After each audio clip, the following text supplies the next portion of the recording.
أعوذ بالله السميع العليم من الشيطان الرجيم. بسم الله الرحمن الرحيم. الحمد لله رب العالمين والصلاة والسلام على رسول الله وعلى آله وأصحابه ومن تمسك بسنته إلى يوم الدين وبعد. السلام عليكم ورحمة الله وبركاته. إن شاء الله سبحانه وتعالى ating ipagpapatuloy ang ating panayam, inshallah subhanahu wa ta'ala, patungkol pa rin sa jihad fi sabilillah. At sa pagkakataon ito ay tatalakayin naman natin, inshallah subhanahu wa ta'ala, o ibabahagi natin, inshallah subhanahu wa ta'ala, ang tungkol sa kabutihan ng jihad at ng mga mujahidin, inshallah subhanahu wa ta'ala. At inshallah subhanahu wa ta'ala, sa pamamagitan ng panayam na ito ay malalaman natin, inshallah, ang mga kabutihan ng mga dalil, no? Malalaman natin mga dalil patungkol sa kabutihan ng jihad at mga mujahidin, inshallah subhanahu wa ta'ala. At sadyang napakarami mga talata mula sa Banal na Quran at mga hadith ng Nabi Muhammad sallallahu alaihi wasallam. At inshallah sa mga susunod po pagtalakay, inshallah subhanahu wa ta'ala, ay ito ay ating malalaman, inshallah subhanahu wa ta'ala. Isa sa mga talata na nagpapatunay ng kabutihan ng jihad at mga mujahidin, inshallah subhanahu wa ta'ala, ay ang winika ni Allah subhanahu wa ta'ala sa Surah An-Nisa verse 95 hanggang 96. Wika niya Allah azza wa jalla, A'udhu billahi samiyal alim minash shaitanir rajim. La yastawil qa'iduna minal mu'minina ghayru ulil darari wal mujahiduna fi sabilillah bi amwalihim wa anfusihim. Faddalallahu al-mujahidina bi amwalihim wa anfusihim ala al-qa'idina darajah. وَكُلًّا وَعَدَ اللَّهُ الْحُسْنَى وَفَضَّلَ اللَّهُ الْمُجَاهِدِينَ عَلَى الْقَاعِدِينَ أَجْرًا عَظِيمًا.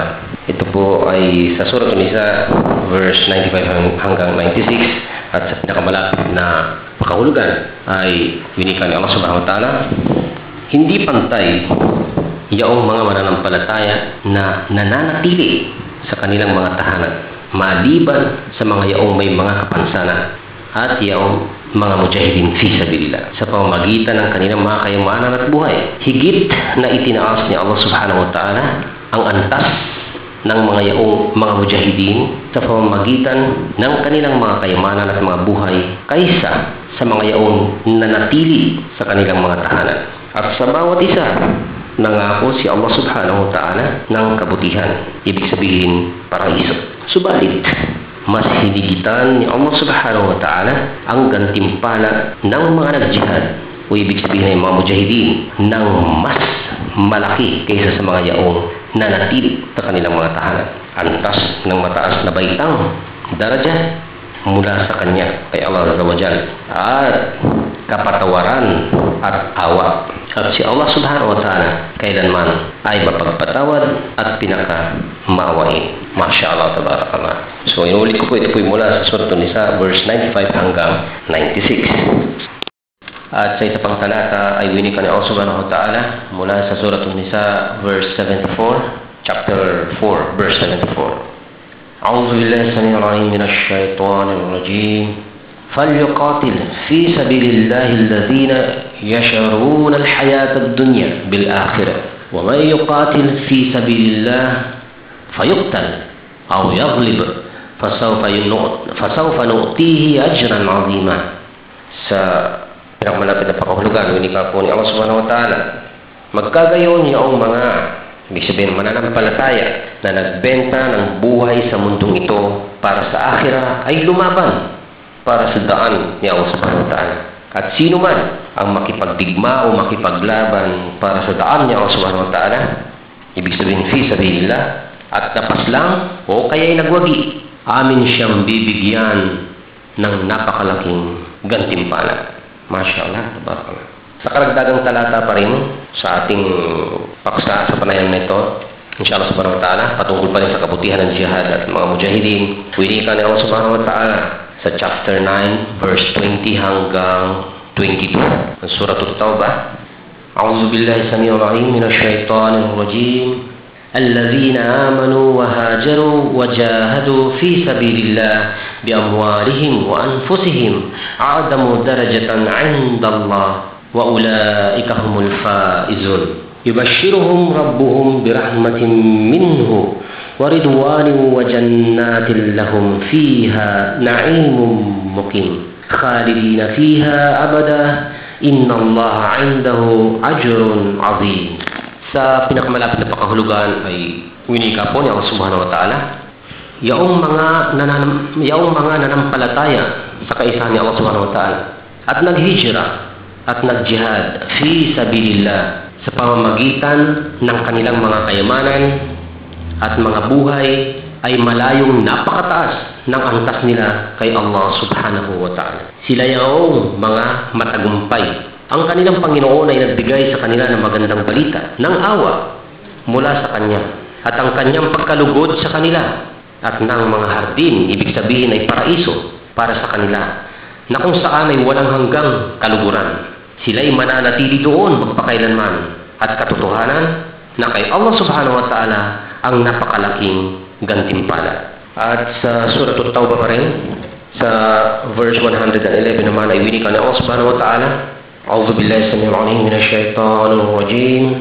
Inna Allah ashtara minal mu'minina anfusahum wa amwalahum bi anna lahumul jannah. Yuqatiluna fi sabilillah fayaqtuluna wa yuqtalun wa'dan 'alayhi haqqan fit tawrati wal injili wal qur'an wa man awfa bi 'ahdihi min Allah fastabshiru bi bai'ikum alladhi bay'atum bih wa dhalika huwal fawzul 'azim. Winika ni Allah Subhanahu wa Ta'ala sa pinakamalapit na pakahulugan sa wikang Tagalog, katotohanan, binili ni Allah Subhanahu wa Ta'ala mula sa mga sumasampalataya ang kanilang mga buhay at mga kayamanan para sa halaga o sa kapalit nito ay paraiso para sa kanila. Sila'y nakipaglaban fi sabilillah, kaya sila'y pumaslang ng iba at napaslang. Ito'y isang pangakong totoo na kung saan ay nagbibigkis sa Kanya kay Allah Subhanahu wa Ta'ala sa Torah at sa Injil, sa Ebanghelyo at sa Quran. At sino ang mas makatotohanan sa Kanyang pangako maliban kay Allah Subhanahu wa Ta'ala? Kung gayon, magdiwang sa usaping inyong pinagkasunduan. At yan ang napakalaking tagumpay. Allahu Akbar. Ito po muli sa Surah At-Tawbah, chapter 9, verse 111. At sa Surah Muhammad, chapter 47, verse 7, winika ni Allah Subhanahu wa Ta'ala, Ya ayyuhallazina amanu in tansurullah yansurkum wa yuthabbit aqdamakum. Sa pinakamalapit na pakahulugan, winika ni Allah Subhanahu wa Ta'ala, kung mga sumasampalataya, kung tutulong kayo, ibig sabihin para sa daan ni Allah Subhanahu wa Ta'ala, Kanya kayong tutulungan at gagawing matatag ang inyong mga paanan. Wa yuthabbit aqdamakum. Ito po ay sa chapter 47, verse 7. At yes, yung pong nabanggit natin kanina na binabantay natin mula naman sa English lecture ng libro pa rin o aklat ni Sheikh Ibn Nuhas, Kitabul Jihad, Mashar al-Aswaq. Ito po ay mula naman sa English lecture ni Sheikh Anwar al-Awlaki. Okay? At sa pagpapatuloy pa rin natin, inshallah Subhanahu wa Ta'ala, sa mga dalil o sa mga batayan, pamantayan sa ating paksang ibinabahagi sa panayam na ito, inshallah Subhanahu wa Ta'ala, tungkol pa rin sa kabutihan ng jihad at ng mga mujahidin, inshallah Subhanahu wa Ta'ala. Ito naman po yung mula sa chapter 49, verse 15, Suratul Hujurat. Binanggit po ni Allah Subhanahu wa Ta'ala, A'udhu billahi samir alim minash shaitanir rajim. إنما المؤمنون الذين آمنوا بالله ورسوله ثم لم يرتابوا وجاهدوا بأموالهم وأنفسهم في سبيل الله أولئك هم الصادقون. Sa malapit na pakahulugan sa wikang Pilipino, winika ng Allah Subhanahu wa Ta'ala, katotohanan yaon lamang mga mananampalataya na sumampalataya kay Allah Subhanahu wa Ta'ala at sa Kanyang mensahero. Pagkaraan ay hindi nagduda o nag-alinlangan, bagkus ay nagjihad sa pamamagitan ng kanilang mga kayamanan at mga buhay fi sabilillah. Sila yaong mga makatotohanan. Allahu Akbar. Ito po ay mula sa chapter 49, verse 15, Suratul Hujurat. MashaAllah, tabarakallah. At inshallah Subhanahu wa Ta'ala, babasahin po natin yung pinakahuling batayan po natin sa ating tinatalakay sa paksang ang kagandahan o kabutihan ng jihad fisabilillah at ng mga mujahidin, inshallah subhanahu wa ta'ala. Ito po ay mula naman sa Surah As-Saff, chapter 61, verse 10 hanggang 13, inshallah subhanahu wa ta'ala.